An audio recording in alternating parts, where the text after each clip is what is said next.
बिसोरो बिटिआरनि दफा बायदि कमिसनखौ दानो होबाय नाथाय दिनैनि समावबो बिटिसिनि रायजोफ्रा थारमाने बे कमिसननि गेजेरजों दानख'जानो थाखाय गिदों आरो बिटिसिनि बाहेरनि मानसिफ्राबो दासिमबो गोनो गोथो दं दा बे बिथिङाव बेयाव गोनो गोथो जानांगौ आरो गिनांगौ होननाय जेबो गैया मानोना कमिटिनि टार्म्स अफ रेफारेन्सआनो क्लियारखा कि जायफोर गामिया सिमानि बाहेराव दङ ट्राइबेल गामि बे हाबगोन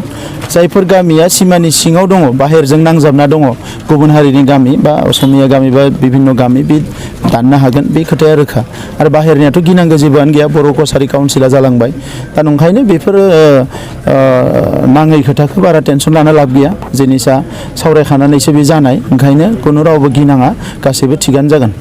सिभिल ससाइटि मुंनि मोनसे आफादा मैया सानसुमा खुंगुर बसुमतारी बिथांमोना आसामनि सिएम बिथांखौ लोगो मोननानै मोनद' माखासे जुक्तिखौ लाना बिथांमोना मेम'रेन्डाम होदों बे बिथिङाव आं बिसोरखौ धन्यबाद जासियो बिथांमोना गावनि खामानिखौ मावलांबाय थाथो दिनै खामानि गैया खामानि बरना लादों नालाय नाथाय नैबे बैसोआव दा सानसुमा खुंगुर बसुमतारी बिथाङा गावनि मुंखौ गुबुन लानानै मेम'रेन्डाम होनायाथ' बे आसरित बिथाङा माने खेब्रै एमपि जानाय मानसि एबसुनि आफादगिरि जालांनाय मानसि एसेबां सिनियर लिडारा दिनै गुबुन मुं लानानै मेम'रेन्डाम होनो गोनां जादों बेवहायनो बुजायदों कि बिथाङा गावनि सायाव कनफिडेन्स गैया जि खामानिखौ मावदों बेखौ बिथाङा कनफिडेन्स गैया दा नैबे समाव बारा गन्डगोल खालामनाङा बा बेबायदि माने मानसिफोरखौ मिसलिड खालामनाङा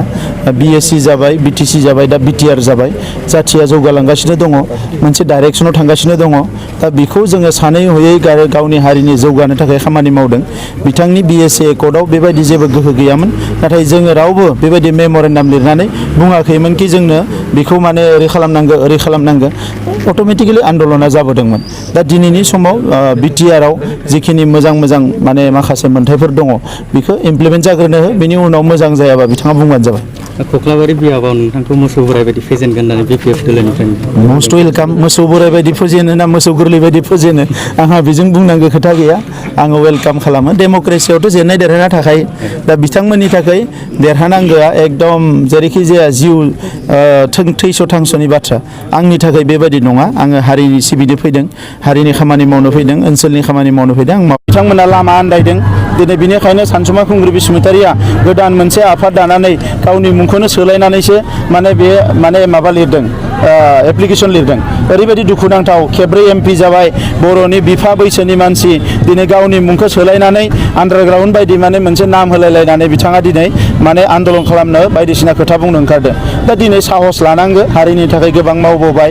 माने इयुननि लामा थाबायनायाव बयखौबो लानानै बिसासाव लानानै आवगायलांनांगौ मा जादों रायलायनांगौ अब्लानो मिथिगोन उल्टां फाल्टां खोथा बुंनानै हारिखौ आन्दायहोनानै जेबो लाब गैया बे हारिया ओरैनो जोबोद खस्थ' मोनखाबाय हाजार मुंख्लं जालांबाय न' बां सावजाबाय दिनै बर' फरायसाफोरा फरायनो फैसा गैया साख्रि मावनो घुस होनो दिनै फैसा गैया गावसोरा दिनै खेब्रै खेबा एमपि जाबाय न'खर संसारफोरखौ मोजां खालामनानै लाबाय फिसा फिसौफोरखौ डाक्टार इन्जिनियार प्रफेसार बानायजोब्बाय आरो दिनै उल्टां फाल्टां खोथा बुंनानै गोरिब गुन्द्रा आइ आफा रायजो राजाखौ खस्थ' मोनहोनो नाजानाया बे मोजां खोथा जायाखै रमेश नारायणआ जे दिल्लीयाव थांनानै प्रेस मिट होदोंमोन बिटिआरआवहा गभर्नर खुंथाया इलिगेल जादों होनना बुंदों एके पृथ्वी नारायणआनो गभर्नर खुंथाय नांगौ होननानै हाइकर्टआव केस होदोंमोन दा बेबायदि उल्टां फाल्टां मानसिफोरजों खुनु मोनसे खामानि जाया बेखौ लानानै जोंहा साननांगौ टाइम पास खालामनांगौ जेबो गैया आसामनि चिफ मिनिस्टारा क'क्राझार रेलियावहा जे बिटिआरआवहा देरहासार जानानै बिटिआरखौ सालायगोन होनना बुंदों बेनि बागै बेखौ राजखान्थि लिडारफ्रा बयबो बुंगोन माने कंग्रेसआबो बुंदों इउडिएफआबो बुंदों बयबो बुंदों नाथाय बास्तबासो खोन्थागोन बास्तबा जाबाय इउपिपिएलआ सरकार दागोन आरो हारिनि आद्रा थानाय खामानिखौ मावगोन बिटिआर गोरोबथाखौ जोङो मोगथाङाव जोङो मावफुंगोन आरो जिखिनि जोंहा जेंनाफोर दङ बेखौ बोस्रांनानै मोनसे गेरेमसा हारि दानायनि खामानिखौ जों मावफुंगोन